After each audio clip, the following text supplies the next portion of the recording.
ॐ अज्ञानतिमिरन्दस्य ज्ञानञ्जनशलाकया चक्षुरुन्मिलितं येन तस्मै श्रीगुरुवे नमः।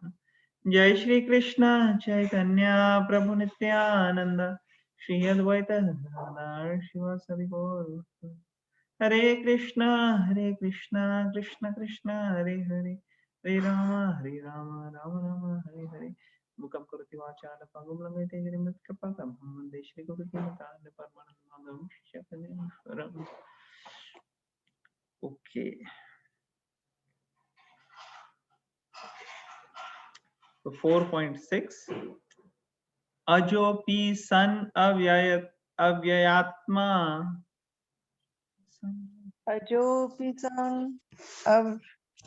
अव्ययात्मा भूतानामीश्वरोऽपि सन् भूतानामीश्वरोऽपि सन् प्रकृतिं स्वाम् अधिष्ठाय प्रकृतिं स्वामधिष्ठाय सम्भवाम्य आत्ममायया। सम्भवाम्यगात्मया।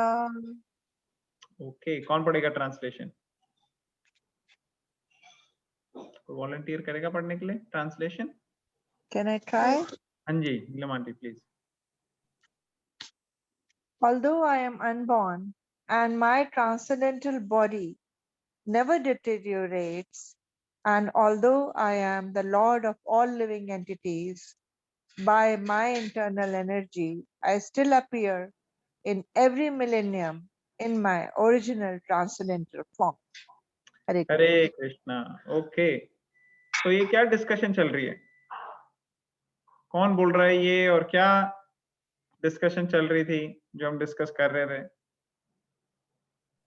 ये किसके भगवान क्वेश्चन के कृष्ण रिस्पॉन्स में कह हो रहे रहा है? हैं। हाँ जी, नीलम आंटी बताइए। ये भगवान कृष्ण कह रहे हैं in answer to Arjun question, जिसमें अर्जुन कहते हैं कि आपने कहा कि सूर्य ने ये ज्ञान उसको दिया, विवस्वान ने सूर्य को दिया, और लेकिन सूर्य तो आपसे बहुत पहले थे, आप तो अभी आए हैं। अर्जुन हैड दिस डाउट, तो उसके जवाब में श्री कृष्णा बता रहे हैं। Perfect, very nice. हाँ, तो नीलम आंटी ने अच्छे से एक्सप्लेन कर दिया है कि क्या सिचुएशन है, क्या सेट है, क्या डिस्कशन हो रही है। अर्जुन ने क्वेश्चन तब पूछा जब कृष्ण ने बताया कि भाई बहुत पहले मैंने ये ज्ञान दिया था सूर्य देव को। उसको क्वेश्चन लगा कि सूर्य देव तो बहुत आपसे पहले के आए हुए हैं, आप तो अभी मेरे एक तरह से मेरे साथ के ही हो। तो तब कृष्णा बोल रहे हैं कि आपने और मैंने बहुत सारे जन्म लिए हैं यार, मुझे सब याद है, आपको नहीं याद है। और फिर उसी की कंटिन्यूएशन में यहाँ पे बोल रहे हैं भगवान क्या कि मैं अजम हूँ, ठीक है ना, जन्म नहीं होता भगवान का, अनबॉर्न। तो अनबॉर्न का मतलब ये है कि हमारे जैसे जन्म नहीं लेते भगवान। भगवान की जो शरीर होता है वो हमारा शरीर जो है वो मटेरियल एलिमेंट्स का बना है, चेतना सिर्फ आत्मा में है, शरीर जो है वो डेड है। लेकिन भगवान का शरीर और आत्मा अलग नहीं है, उनका एक ही कांटेक्ट। ऐसा नहीं कि भगवान शरीर लेते हैं आर्टिफिशियल, नहीं, उनका वही शरीर जो है वही स्पिरिचुअल होता है, दिव्य होता है। तो यही भगवान यहाँ पे कह रहे हैं कि I am unborn and my transcendental body never deteriorates. भगवान की ये जो शरीर है ये कभी खराब नहीं होता, डिटीरियोरेट नहीं होता। Although I am the Lord of all living entities, I still appear in every millennium in my original transcendental form. तो हर युग में भगवान आते हैं अपनी ट्रांसेंडेंटल फॉर्म में, ऐसे बता रहे हैं। तो हम परपट पढ़ेंगे। कौन वॉलंटियर करेगा परपट पढ़ने के लिए? परपट थोड़ा लंबा है तो थोड़ा ब्रेक कर करके पढ़ेंगे। कौन वॉलंटियर करेगा? Hare Krishna Prabhuji, मैं हाँ करूँ? Please. Purport. The Lord has spoken about the peculiarity of his birth. Although he may appear like an ordinary person, he remembers everything of his many, many past births, whereas a common man cannot remember what he has done even a few hours before. If someone is asked what he did exactly at the same time one day earlier, it would be very difficult for a common man to answer immediately. He would surely have to dredge his memory to recall what he was doing exactly at the same time one day before. And yet men often dare claim to be God or Krishna. One should not be misled by such meaningless claims. Then again, the Lord explains his Prakriti or his form. Prakriti means nature as well as Swarupa or one's own form. The Lord says that he appears in his body. He does not change his body. As the common living entity changes from one body to another, the conditioned soul may have one kind of body in the present birth, but he has a different body in the next birth. In the material world, the living entity has no fixed body but transmigrates from one body to another. The Lord, however, does not do so. Whenever he appears, he does so in the same original body by his internal potency. In other words, Krishna appears in this material world in his original eternal form with two hands holding a flute. He appears exactly in his eternal body, uncontaminated by this material world. Although he appears in the same transcendental body and is the Lord of the universe, it still appears that he takes his birth like an ordinary living entity.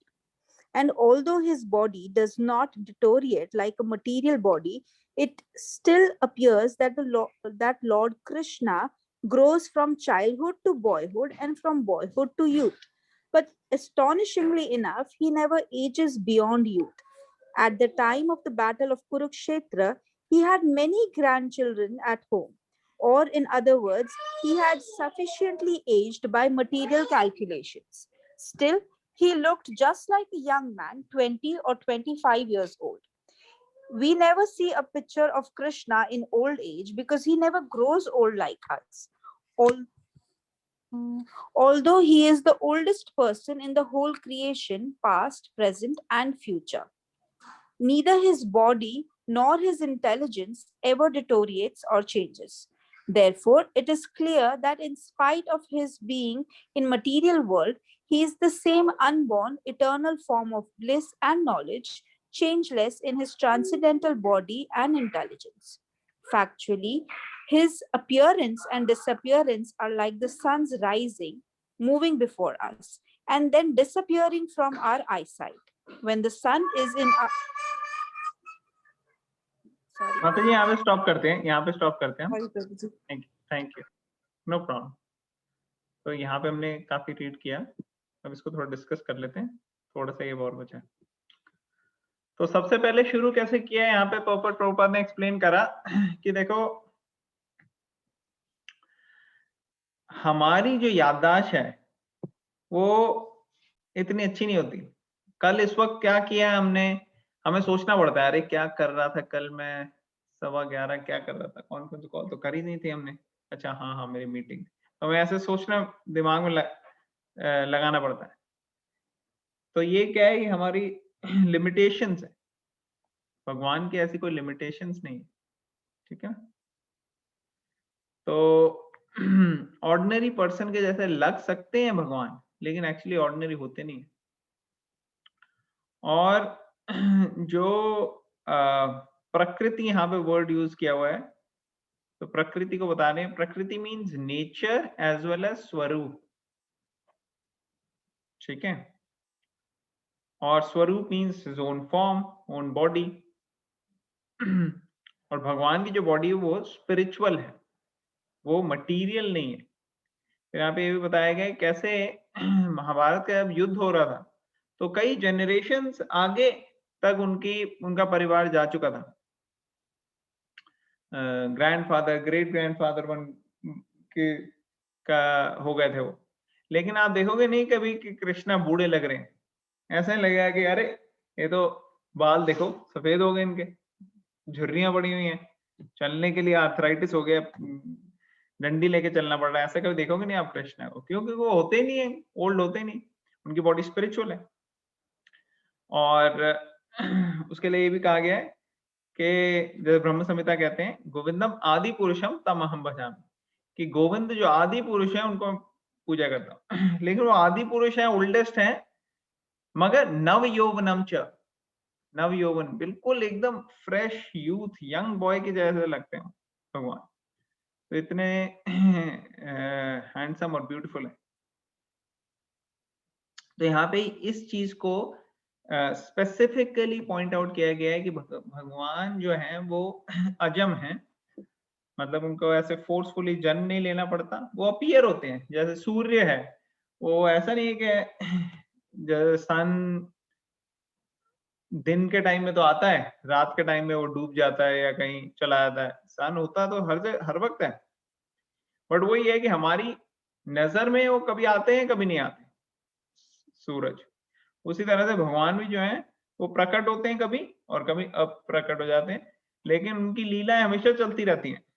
कभी हमारे इस particular धरती पे कर रहे हैं, कभी कहीं और लीला करते हैं। जैसे सूर्य रोशनी हर वक्त कहीं ना कहीं दे रहा है, उसी तरह से भगवान हर जगह लीला कर रहे हैं, मल्टीपल जगह, और वो कभी हमारे लिए प्रकट फॉर्म में हो जाते हैं, कभी नहीं, अप्रकट रहते। इनफैक्ट वृंदावन में तो लीला भगवान हमेशा करते रहते हैं। कई लोगों को तो दिख सकती है वो जो वहां पे होते हैं लीला, लेकिन उसके लिए बहुत स्पिरिचुअल एडवांसमेंट चाहिए।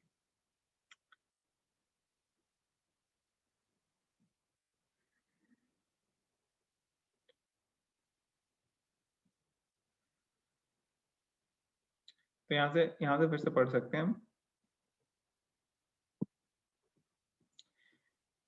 ये तो पॉइंट हो गया था कि भगवान जो है वो हमेशा यंग रहते थे। कुरुक्षेत्र के रणभूमि में इतने सारे उनके ग्रैंड चिल्ड्रन थे, लेकिन फिर भी भगवान यंग थे। और ये भी हमने देख लिया कि ये सूर्य के जैसे होता है, उनका आना और जाना। तो यहीं से पढ़ते हैं। कौन वॉलंटियर करेगा पढ़ने के लिए? कोई वॉलंटियर करेगा? ये पॉइंट दोबारा रीड कर लेंगे। Any volunteers? प्रभु जी मैं कंटिन्यू करूं? हाँ, आप कंटिन्यू करो। Factually, his appearance and disappearance are Actually, his appearance and disappearance are like the sun's rising, moving before us, and then disappearing from our eyesight.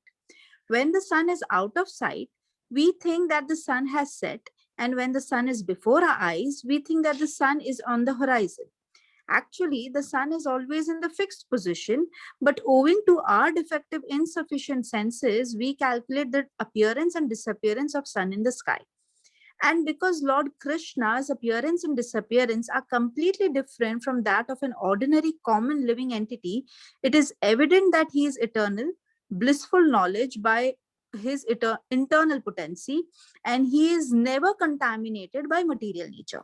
The Vedas also confirm that the Supreme Personality of Godhead is unborn, yet he still appears to take his birth in multi-manifestations. The Vedic supplementary literature also confirm that even though the Lord appears to be taking his birth, he is still without change of body. In the Bhagavatam, he appears before his mother as Narayan with 4 hands and the decoration of the 6 kind of full opulences. His appearance in his original eternal form is his causeless mercy bestowed upon the living entities so that they can concentrate on the Supreme Lord as he is and not on mental concoction or imaginations which the impersonalists wrongly think the Lord's form to be. The word Maya or Atma Maya तो एक refers minute to यहाँ पे रुकते हैं, यहाँ पे stop करते हैं। माता जी, तो यहाँ तक तो सबको क्लियर हो गया था कि सन जो है वो राइज करता है, सेट करता है सूर्य, उसी तरह से भगवान की लीला प्रकट और अप्रकट होती रहती है। अपनी लीलाओं को भगवान करते रहते हैं प्रेजेंट। फिर आगे क्या बताया? Vedas also confirm that Supreme Personality of Godhead is unborn. ठीक है ना, वही जो हम बात बोल रहे थे। Vedic supplementary literature also confirm that even though Lord appears to be taking birth, he is still without change of the body. लेकिन उनका भगवान का शरीर चेंज नहीं होता, ये हमने ऑलरेडी डिस्कस कर लिया। और भागवतम में वो कभी अपनी माता के सामने नारायण फॉर्म में आए लिखा ना, in the Bhagavatam he appears before his mother as Narayan with 4 hands and the decorations of the 6 kinds of full opulences. His appearance in his original eternal form is his causeless mercy bestowed upon the living entities so that they can concentrate on the Supreme Lord as he is and not on mental concoctions or imaginations which impersonalize wrongly thinks the Lord's forms to be. ये बड़ा important है. देखो, अगर आप पढ़ोगे ना कहीं Hinduism या कोई ऐसी बुक्स जिनको क्लियर आइडिया नहीं है भगवत गीता का, वो क्या कहती हैं? वो कहती है कि भगवान तो कोई भी फॉर्म में आप पूज सकते हो भगवान. वो कहेंगे तुम मिट्टी की कोई फॉर्म बना लो, तुम अपने मन से कुछ बना लो, किसी को भी, और उसको भगवान मान सकते हो आप. भगवान कहीं पे भी हो. एक्चुअली ये मिसकंसेप्शन. अगर हमारे को भगवान का फॉर्म की वर्शिप करनी है तो उनको शास्त्रों के हिसाब से करनी पड़ेगी. तो शास्त्रों में पंचरात्र शास्त्र होते हैं, उनमें अच्छे से बताया गया है कि कैसे भगवान की अर्च विग्रह फॉर्म होती है, और वो अर्च विग्रह में आप भगवान की सेवा कर सकते हैं. उसमें कई चीजें स्पेसिफिक दी हुई हैं कि क्या क्या चीजों से और किस तरीके से और कैसे भगवान की फॉर्म को कंस्ट्रक्ट करना होता है, कैसे उसको प्राण प्रतिष्ठा की जाती है, और उस हिसाब से आप कर सकते. कई लोग जो कि सोचते हैं कि भगवान बस एक शक्ति है और किसी भी जगह आप उसको कर सकते हो, लकड़ी में, चेयर में, टेबल में, कहीं पे भी आप भगवान समझ लो और उसी की पूजा करने लग जाओ आप. लेकिन ऐसा, ये बिल्कुल गलत धारणा है. हमें वही कर सकते हैं हम जो स्क्रिप्चर्स में दिया है, तभी वो ऑथराइज्ड हो. जैसे एक एग्जांपल आता है कि पहले के टाइम में आप लोगों में कितने लोग हैं जिन्होंने कभी चिट्ठी लिख के लेटर बॉक्स में डाली है? होंगे नहीं ज्यादा यहाँ पे, है कोई? हाँ प्रभु जी. डाली है. डाली है ना हमने Yes. चिट्ठी लिख के. अब Yes. चिट्ठी लिख के जो लेटर बॉक्स में आपने डाली है, वो लेटर बॉक्स जो होता है वो सरकार का अगर ऑथराइज्ड लेटर बॉक्स है तभी वो चिट्ठी जाएगी जहां जानी है कि नहीं? अगर मान लो किसी ने खेल खेल में किसी बच्चे ने कुछ बना दिया रेड डब्बा और रख दिया, आप उसके अंदर लेटर डालते जाओ जितने भी, वो जाएगी क्या अपने डेस्टिनेशन पे? No. नहीं जाएगी. उसी तरह से जो शास्त्र में दिए गए हैं हमने कि क्या अर्च विग्रह होता है, कैसे वर्शिप करनी चाहिए भगवान की, उसको अगर हम फॉलो करेंगे तो हमारा सही मैसेज अक्रॉस जाएगा. अदरवाइज हमारा मैसेज अक्रॉस नहीं जाएगा. ऐसा नहीं है कि भगवान नहीं सुनेंगे हमारी प्रार्थना, भगवान तो हमारी प्रार्थना सुनेंगे, लेकिन जो सेवा हमें भगवान को देनी है वो पूर्ण रूप से हम दे नहीं पाएंगे. तो इसलिए शास्त्रों के अकॉर्डिंगली जाना बड़ा इंपॉर्टेंट है, जैसे शास्त्रों में दिया गया. और ये नहीं सोचना चाहिए कि भगवान की जो शरीर है, भगवान की जो फॉर्म है, वो तो बस एक मन को लगाने के लिए एक आर्टिफिशियल फॉर्म दे दी हमने भगवान को. हमने भगवान को कह दिया कि इनके 2 हाथ हैं, हमारे 2 हैं तो हमने भी कह दिया जी इनके 2 हाथ. या हमारे शरीर ह्यूमंस का है तो हमने भगवान को भी ह्यूमन का शरीर दे दिया. कई लोग ऐसे सोचते हैं, कई ऐसे बुक्स लिखते हैं, वो कहते हैं कि नहीं नहीं हमारा शरीर ऐसा है इसलिए हम सोचते हैं कि भगवान का भी ऐसा ही होगा. बट एक्चुअली ये सही नहीं है. जो भगवान का फॉर्म है, एक्चुअली भगवान के तो कई सारे फॉर्म, और सारे के सारे जो फॉर्म है वो एक्चुअली रियल फॉर्म्स हैं. ऐसे नहीं है कि वो आर्टिफिशियल मनगढ़ंत है. फॉर्म भी है लेकिन वो मटेरियल नहीं है, वो स्पिरिचुअल फॉर्म्स. तो स्पिरिचुअल और मटेरियल का फर्क हमें तभी पता लग सकता है जब हम और ज्यादा भगवत गीता के फिलॉसफी में, नॉलेज में और ज्यादा एडवांस करेंगे. अभी क्या है, बचपन से हम मटेरियल चीजों को ही देखते आए हैं, इसलिए हमारे को स्पिरिचुअल चीज का एक्सपीरियंस नहीं है. हमें पता नहीं कि आत्मा कैसी होती है, कि कॉन्शियसनेस कहाँ से आती है. ये सब चीजें हमारे लिए बड़ी अनटच्ड है. ना हमारे को कोई इसमें प्रॉपर ट्रेनिंग मिली, ना कुछ हमें पहले कभी सुना. तो हमारे लिए कई सारी चीजें ना, इसको कॉन्सेप्ट्स को ग्रास्प करना थोड़ा मुश्किल हो जाता है. लेकिन वैदिक स्क्रिप्चर जो है वो बिगिनर लेवल पे भी इंस्ट्रक्शंस देती हैं जो सबसे फर्स्ट क्लास के स्टूडेंट है, और फिर जैसे जैसे सेकंड, थर्ड, फोर्थ और टॉप क्लास पीएचडी जो करने वाले हैं उनके लिए भी इंस्ट्रक्शंस देती है। तो सबके लिए यहाँ पे अवेलेबिलिटी है। तो अभी हम नर्सरी केजी में हैं, तो अभी हम यहाँ पे सेटल होते हैं। धीरे धीरे धीरे धीरे हमारी सारी जो चीजें हैं वो क्लियर होती जाएंगी जैसे जैसे हम भगवत गीता पढ़ते जाएंगे। मगर ये इंपॉर्टेंट चीज है कि भगवान की जो फॉर्म है वो स्पिरिचुअल है, वो मटीरियल नहीं है, वो टेम्परेरी नहीं है, वो इटर्नल है। और भगवान के साथ लविंग रिलेशनशिप हम एस्टैब्लिश कर सकते हैं, भगवान की फॉर्म में उनकी सेवा कर सकते हैं। इससे हमारा प्यूरिफिकेशन होता है और हमारा मेडिटेशन होता है। आगे चलते हैं, कौन पढ़ेगा नेक्स्ट? कोई वॉलंटियर करेगा नेक्स्ट पढ़ने के लिए? Hare Krishna. हाँ Hare नीरज, Krishna.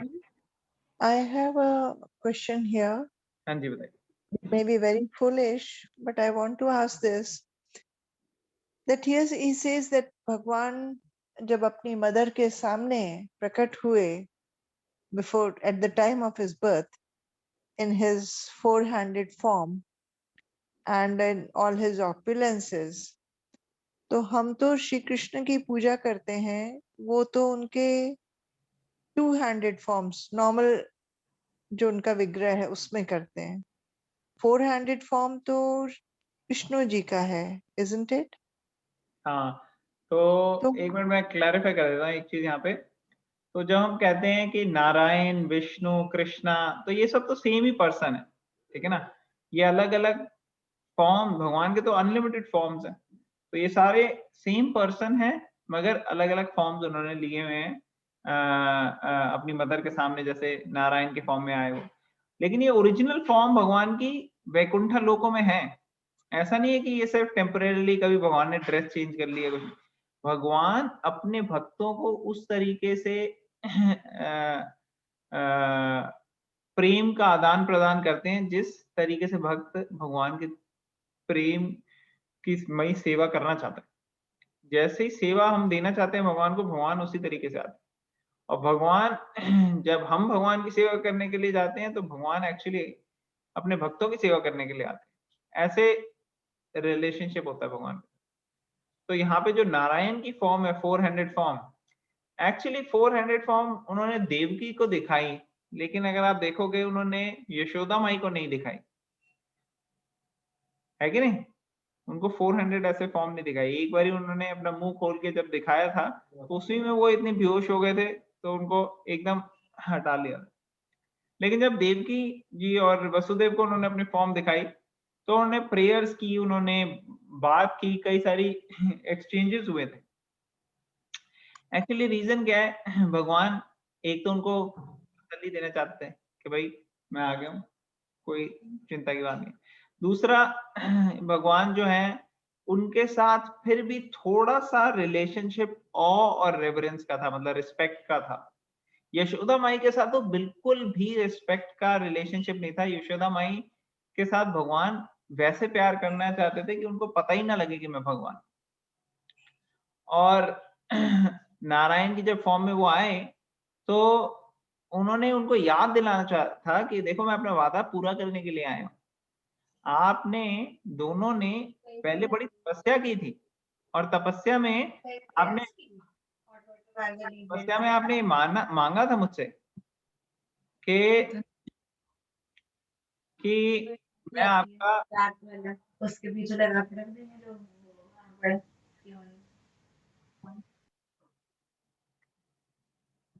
तो तपस्या में उन्होंने मांगा था भगवान से कि आप हमारे यहाँ पे आपको हम पुत्र के रूप में सेवा करना चाहते हैं आपकी। तो भगवान ये बताने के लिए प्रकट हुए थे कि देखो मैं वही हूँ, आपने जो इसकी मांग की थी और मैं आ गया हूँ अभी आपको पूरा करने के। तो ये कई सारे कारण थे कि क्यों भगवान प्रकट हुए। लेकिन एक्चुअली भगवान की जो टू हैंडेड फॉर्म है जो यशोदा माई के साथ उन्होंने दिखाई, वो एक्चुअली इवन हायर है फोर हैंडेड फॉर्म में, क्योंकि फोर हैंडेड फॉर्म में थोड़ा सा डर का और रिस्पेक्ट का रिलेशनशिप होता है। लेकिन जो टू हैंडेड फॉर्म है वो इतनी इंटीमेट है कि उसमें वो नहीं होता। जैसे अगर आप प्रेसिडेंट ऑफ इंडिया से मिलने जाओगे तो वो अपना फॉर्मल ड्रेस में बैठा है, सीट में, हाँ जी आओ बैठो। लेकिन अगर आप उसके घर में जाओगे, उसके बच्चे के फ्रेंड के तरह, तो वो अपना शॉर्ट्स में होगा, वो अपना कैजुअल्स में होगा, तो वो ज्यादा फ्रेंडली हो जाता है, नॉन फॉर्मल रिलेशनशिप। तो वही है कि भगवान का जो फॉर्मल है वो विष्णु नारायण का फॉर्म है, लेकिन जो उनका बहुत ज्यादा घरेलू अपना घर का आना जाना का है वो है कृष्णा।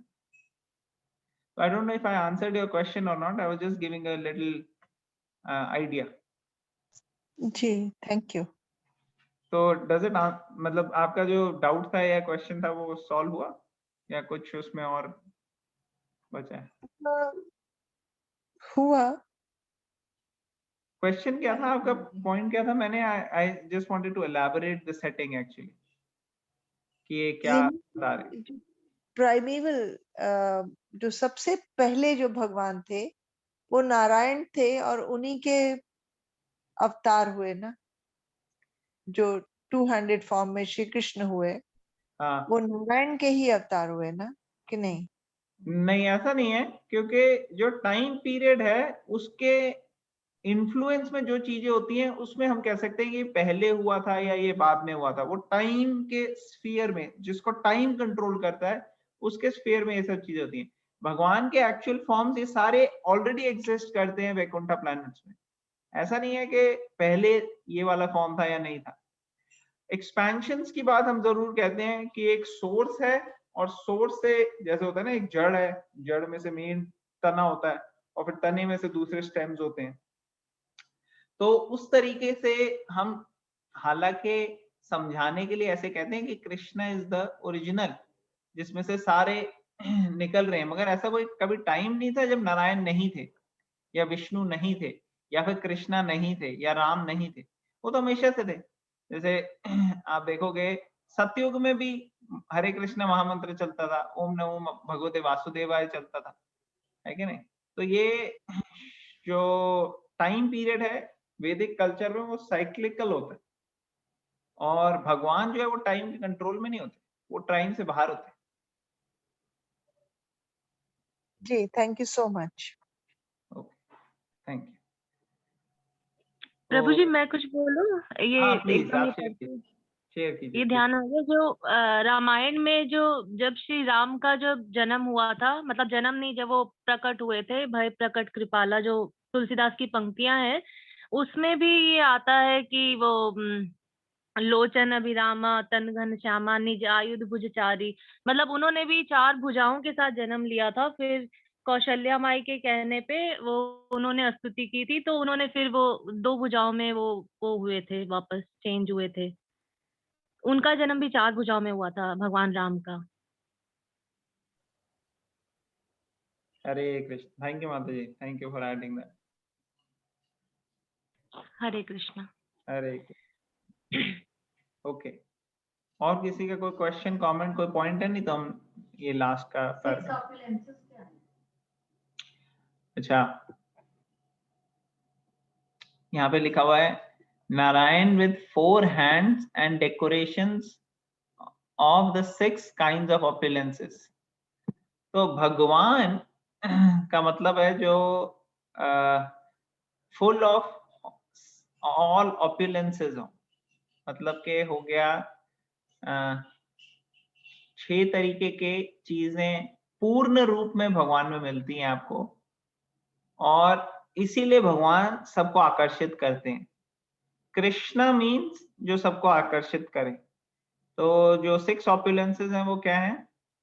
वो है ऑल वेल्दी, मतलब कि सारी जो सृष्टि में जितनी भी वेल्थ है वो भगवान से ही आ रही है। ऑल फेमस, सारे लोगों में। ऑल पावरफुल, सारी शक्ति कहीं पे भी है तो भगवान से आ रही है, ठीक है। और ऑल ब्यूटीफुल, सबसे सुंदर है, सुंदर कोई नहीं। और वेल्दी हो गया, नॉलेज, सबसे ज्यादा नॉलेजेबल है वो, सारी नॉलेज उन्हीं से आ रही है। और ये सब होने के बाद भी ऑल रिनाउंस्ड, मतलब सब चीजों को त्याग सकते हैं भगवान, और रिनाउंसिएशन की भावना उनमें सबसे ज्यादा। सारी जो रिनाउंसिएशन की भावना किसी में भी हो वो भगवान से आ रही। ये सारे ऑपुलेंसेस हैं भगवान के, और इस ऑपुलेंसेस में भगवान पूर्ण रूप से फुल रहते हैं। तो ये सारे फॉर्म्स जो है भगवान के इटर्नल हैं, और ये अपने में पूर्ण रूप में रहते हैं। ओके, तो आगे चलेंगे।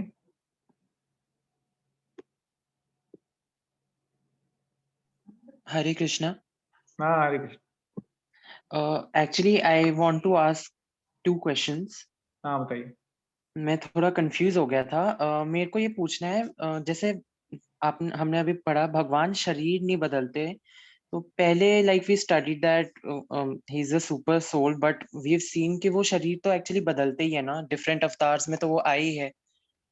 नहीं नहीं नहीं, वो भगवान का थोड़ी शरीर है। भगवान ने तो, अब मान लो जैसे आपको क्या कहते हैं, आपके जो पिताजी हैं उन्होंने आपको दिया एक मर्सिडीज बेंज, ठीक है, और उसमें उन्होंने ऐसा अरेंजमेंट रखा कि पर्सनली, अब वो गाड़ी तो आप चला रहे हो, आपकी गाड़ी है जहां पे भी है, अगर उसमें आपके साथ रखने के लिए, आपके ऊपर नजर रखने के लिए या आपको हेल्प करने के लिए वो कुछ वहां पे गैजेट डाल देते हैं जिससे उनको सब चीजों का पता लगे, तो वो गाड़ी उनके कंट्रोल में है कि आपके कंट्रोल में? गाड़ी तो अभी भी आपके कंट्रोल में, उन्होंने दी हुई है आपको।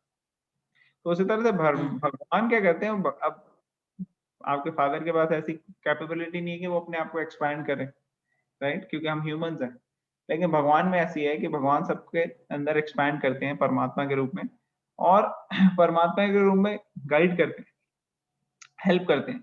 तो वो परमात्मा खुद टेक ओवर नहीं कर लेता शरीर को कि हाँ भाई अब मेरा हो गया ये शरीर, वो शरीर तो उन्होंने जीव को दिया है, तो हम चला रहे हैं इस शरीर को। भगवान ने ये परमात्मा रियलाइजेशन, देखो 3 तरीके की रियलाइजेशन हमने बताई है। एक तो भगवान है शक्ति के रूप में हर जगह विद्यमान, दूसरी है परमात्मा रियलाइजेशन कि वो हर जीव के हृदय में है और हर एक कण कण में है, हर एक कण कण में भगवान है। आपने सुना होगा जर्रे जर्रे में होता है भगवान, कहते हैं ना, वो परमात्मा रियलाइजेशन रियलाइज्ड।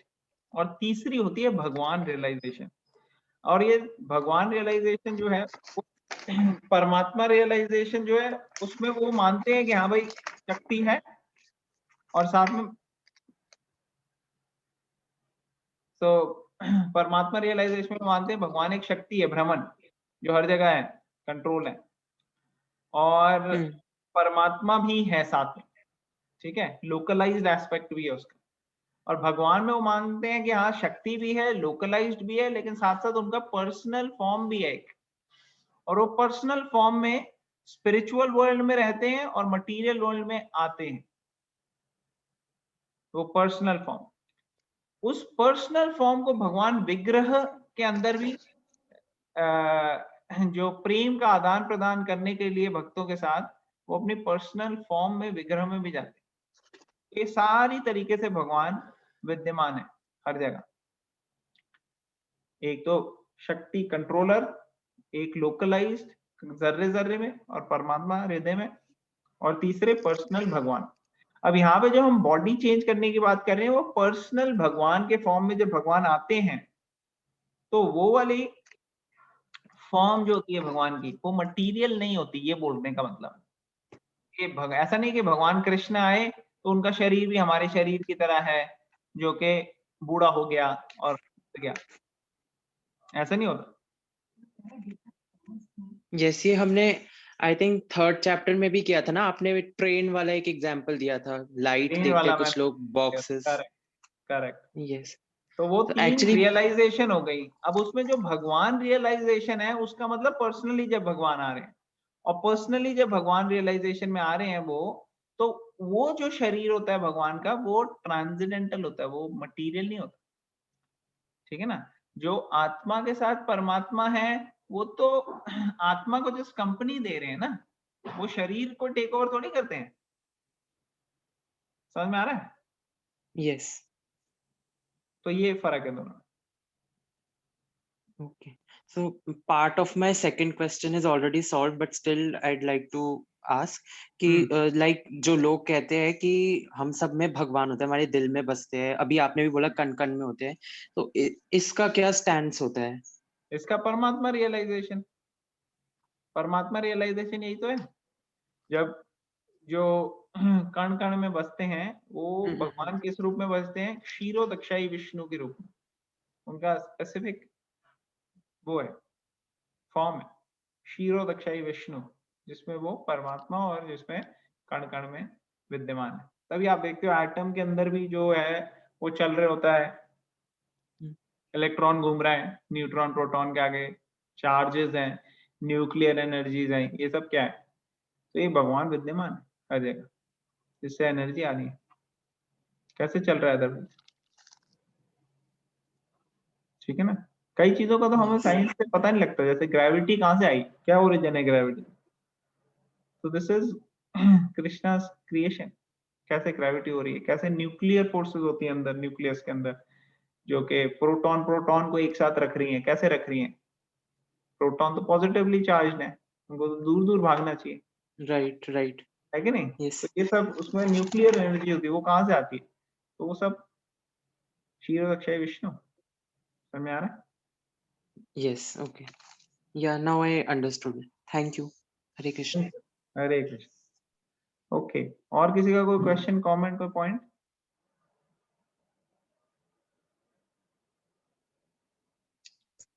कण कण में विद्यमान में हम ये एग्जाम्पल भी ले सकते हैं, जैसे कि पहले बोला हुआ है भगवत गीता में, like 2 birds in a tree, कि एक तो जीव हो गया और एक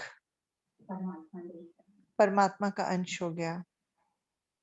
करेक्ट। तो परमात्मा जो है, हाँ, वो कण कण में तो है, लेकिन कण कण में जनरली हम तब बोलते हैं जब हम एक नॉन लिविंग थिंग की भी बात कर रहे हैं, जैसे मिट्टी हो गई, पत्थर हो गया, कुछ भी कण कण छोटा सा भी। और जब हम 2 बर्ड्स की बात करते हैं जनरली वो तब करते हैं जब हम लिविंग एंड बॉडी की बात कर रहे हैं तो भगवान इन ईच केस सब में ही, लेकिन जब हम आत्मा के साथ रिलेशनशिप बोलते हैं तो हम उसको परमात्मा बोलते हैं, और जब हम कण कण या जर्रे जर्रे में बोलते हैं तो फिर हम जनरली उनको बताते हैं कि क्षीरोदक्षाई विष्णु के तरह के। But you are absolutely correct कि जो 2 बर्ड्स वाला एग्जांपल है उसमें आत्मा के साथ परमात्मा रहते हैं। ठीक है ना? तो प्रभु जी, जैसे जैसे हम लोग की ब्रह्मन, परमात्मा और भगवान रियलाइजेशन बोलते हैं, इसमें सबसे बेस्ट रियलाइजेशन तो भगवान की, क्योंकि जिनको भगवान रियलाइजेशन है उनको ब्राह्मण और परमात्मा तो होगी। करेक्ट करेक्ट, राइट प्रभु जी। तो इट्स लाइक कि आप कैसे परसीव करते हैं, जैसे कि प्रोग्रेसिवली, जैसे है तो मैथ्स ही है, बोलते उसको मैथ्स ही है, लेकिन फर्स्ट ग्रेड में जब बच्चा होता है तो उसको 1+1 2 बोलते हैं। जब वो 6th ग्रेड में आ जाता है उसको अलजेब्रा शुरू कराते हैं। जब 12th में आ जाता है तो उसको कैलकुलस कराते हैं। तो वो अलग अलग ग्रेड के हिसाब से उसकी इवोल्यूशन होती रहती है। ऐसा नहीं कि आपने कैलकुलस सीखा तो आप भूल जाते हो 1+1 2 होता है, वो तो राज याद रहता ही है आपको, है कि नहीं? तो ये प्रोग्रेसिवली एडवांसमेंट है।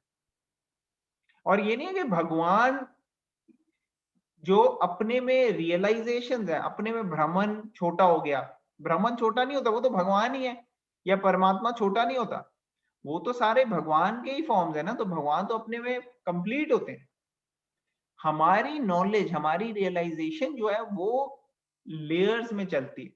जैसे मैथ्स अपने में तो कंप्लीट है, लेकिन जो फर्स्ट ग्रेड वाला है वो सिर्फ 1+1 2 समझ पा रहा है, जो 6th में है वो अलजेब्रा तक आ गया, और जो 12th में है उसको कैलकुलस समझ में आ रहा है। तो ये जो प्रैक्टिशनर की लेवल है उसके ऊपर डिपेंड करता है कि वो कितना रियलाइजेशन हो जाता है। Does it make sense?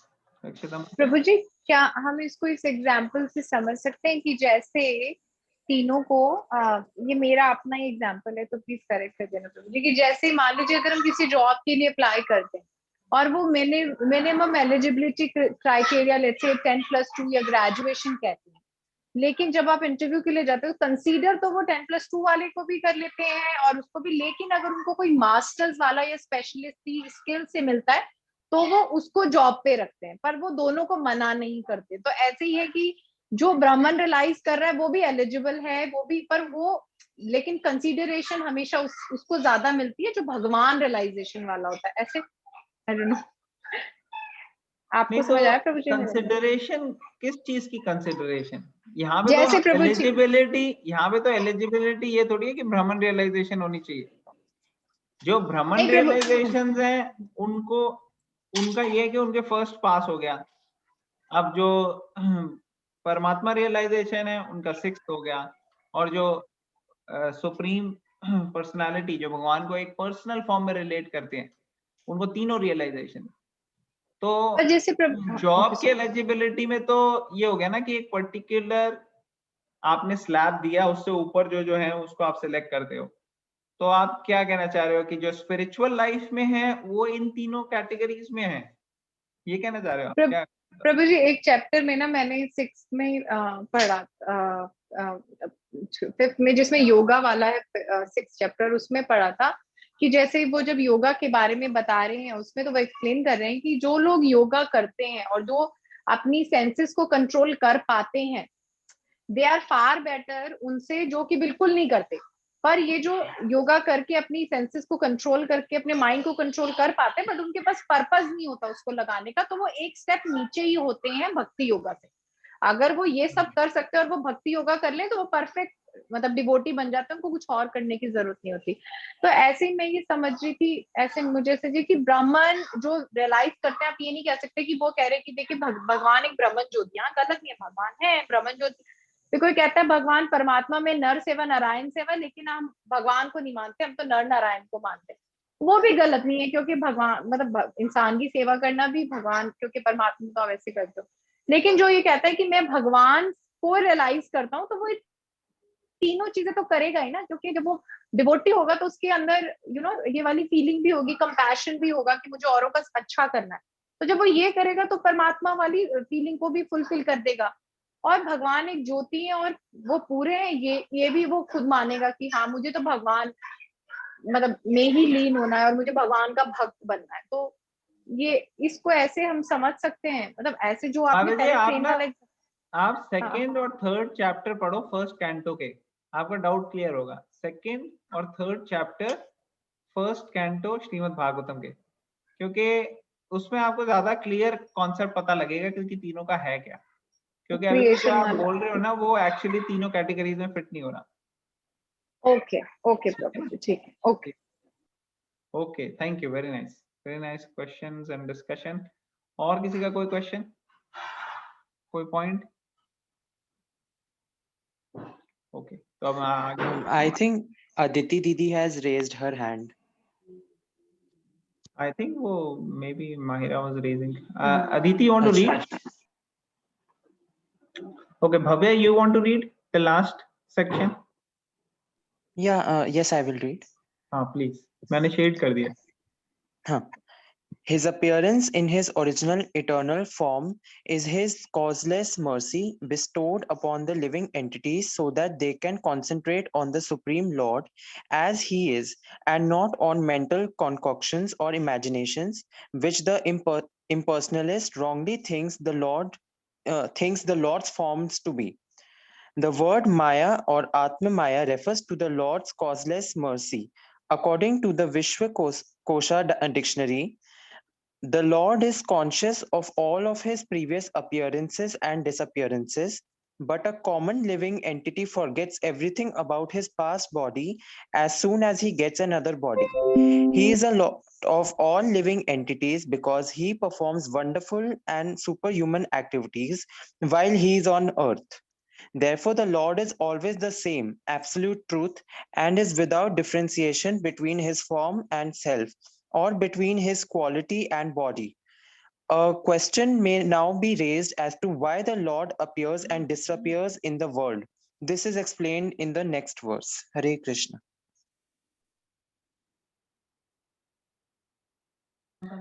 Okay, तो यहाँ पे बताया जा रहा है कि भगवान अपनी स्व इच्छा से, कॉजलेस मर्सी से, कृपा की वजह से वो अपने ओरिजिनल फॉर्म में आते हैं ताकि हमें दिखा सके भगवान कि कैसे हैं, हमारा अट्रैक्शन बढ़ सके भगवान से। तो ये भगवान की जो फॉर्म है ये कोई इमेजिनेशन नहीं है, ये मेंटल कॉन्कॉक्शन नहीं है, ये ओरिजिनल फॉर्म होती है। तो जो लोग ये सोचते हैं कि भगवान तो निराकार है और उसने एक आकार लिया है सिर्फ टेम्पोरेरीली हमारे को वो करने के लिए, और वो आकार किसी भी चीज का हो सकता है, ये पर्टिकुलर फिलॉसफी कई लोग बोलते हैं, ये भगवत गीता के अकॉर्डिंग नहीं है। कई सारे भगवत गीता के श्लोक से प्रूव किया जा सकता है।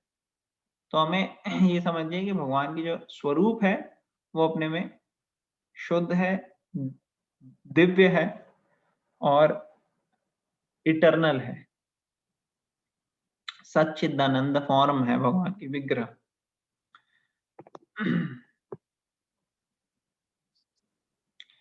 तो यहाँ बताया गया है कि भगवान जो है वो क्यों आते हैं, इसके बारे में हमें आने वाले श्लोक में पता लगेगा, भगवान और बताएंगे अभी। तो इस श्लोक में भगवान ने क्या बताया है, इन्होंने बताया है कि हालांकि मैं अजम हूं और मेरी जो ये दिव्य शरीर है ये कभी खराब नहीं होता, डिटीरियोरेट नहीं होता है कभी, और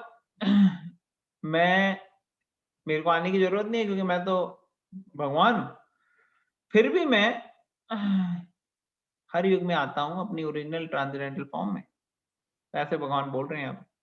अब आने वाले श्लोक में हम कल देखेंगे और क्या है। तो कल का जो श्लोक है वो बड़ा फेमस श्लोक है, आप लोगों को सबको याद होगा। यथा यथा हि धर्मस्य ग्लानिर्भवति भारत अभ्युत्थानम धर्मस्य तदात्मानं सृजाम्यहम्। तो ये कल का श्लोक है जो हम लेंगे, और परसों का भी आपको पता ही है, या कल हम ये दोनों ही कर लेंगे, कोशिश करेंगे। परित्राणाय साधूनाम, ये बड़ा फेमस श्लोक है भगवद गीता का। तो ये दोनों श्लोक हम कोशिश करेंगे, हम करेंगे कल, और फिर ज्यादा डिस्कशन करेंगे इसके ऊपर। 4.9 इतना ज्यादा लोगों को, आम लोगों को नहीं आता, लेकिन बहुत फेमस श्लोक है 4.9। और 4.9 जो है वो समझना बड़ा इंपॉर्टेंट है। भगवान कहते हैं जिसको ये चीज समझ में आ जाती है उसको दोबारा जन्म लेने की जरूरत नहीं है, निकल जाएगा जन्म मृत्यु के चक्र से। ऑलराइट, तो हम यहाँ पे स्टॉप करेंगे। किसी का कोई फाइनल क्वेश्चन, कमेंट या कोई पॉइंट है तो हम ले सकते हैं, otherwise we will end it here.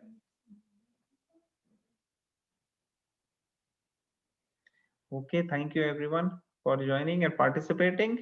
कल हम इसी टाइम पे मिलेंगे। हरे कृष्णा। भगवद गीता की जय, जय। माता की जय।